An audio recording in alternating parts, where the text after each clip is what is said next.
business when it comes to reading all the tea leaves. Good morning, Matthew Dowd. Good morning. Glad to be here. We'll talk Benghazi. We'll talk Trump's speech on the economy, but Donald Trump hasn't said anything about the Supreme Court ruling on the abortion rules out of Texas. That's shocking to me.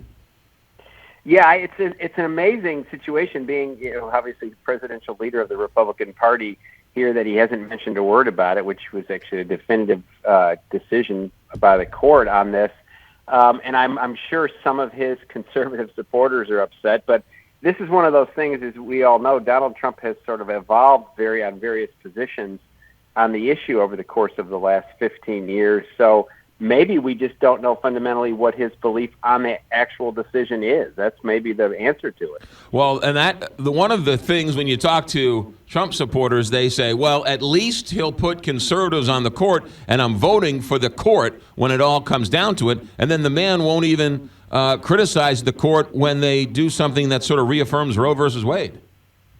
Yeah, I mean, I think that, I think Donald Trump is on a sort of razor's edge on this. He wants to make sure that the conservatives of the Republican Party are supportive and enthusiastic about him, but he also knows that there's a huge segment of the country out there that believes that there ought to be some restrictions on it, but women ought to have the right to make the decision on their own. So I'm sure he's trying to figure out what the right balance is, but usually when you do that, you fall and hurt yourself in the course of this. But we'll see. No statement yet as far as I know. Yeah. What do you think of this Benghazi report? How much harm does it do to Hillary Clinton?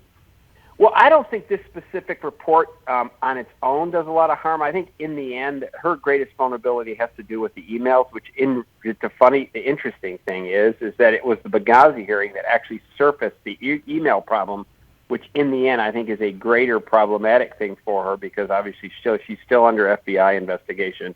In the course of this, we have no idea what the FBI and Justice Department is going to do.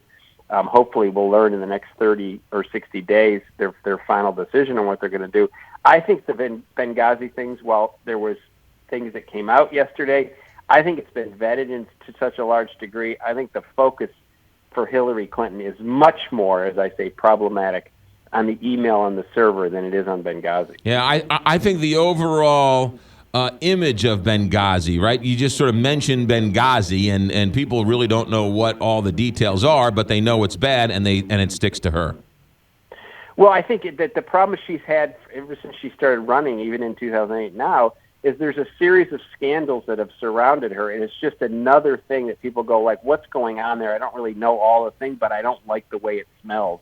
And that ultimately, I think, is why she's in a position where the race is as close it is in the course of this, because you have two candidates right now that the country says some sense of, I really don't know if I can trust either one of these folks, but I got to make a decision. Matthew Dowd, you're a world-class political operative. Can you explain to me why Donald Trump gave a speech on the economy in front of a wall of garbage?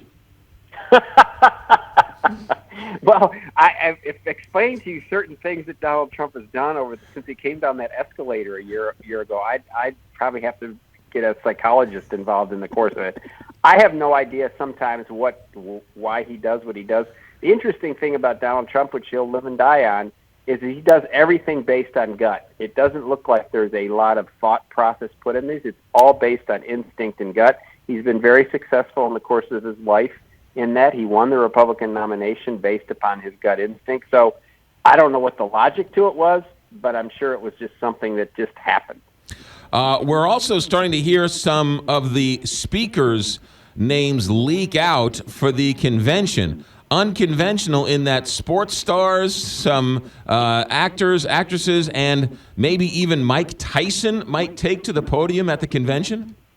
Well, I saw where Donald Trump in his campaign said Mike Tyson hasn't been asked to participate in that. So that doesn't mean he wouldn't do it. I actually think it's smart. I mean, if the contrast between Donald Trump is somebody like Bobby Knight standing up there speaking, or somebody else, and a political leader, let's say that happens at the Democratic convention, I actually think that's a benefit to Donald Trump.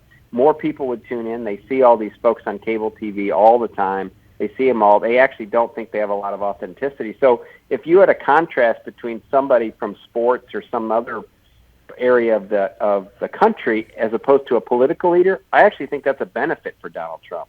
Ladies and gentlemen, that's why he's the best in the business. Matthew Dowd with ABC News. Matt, thanks for checking in. Great to be here. Take care. 7:10 here, Big 550.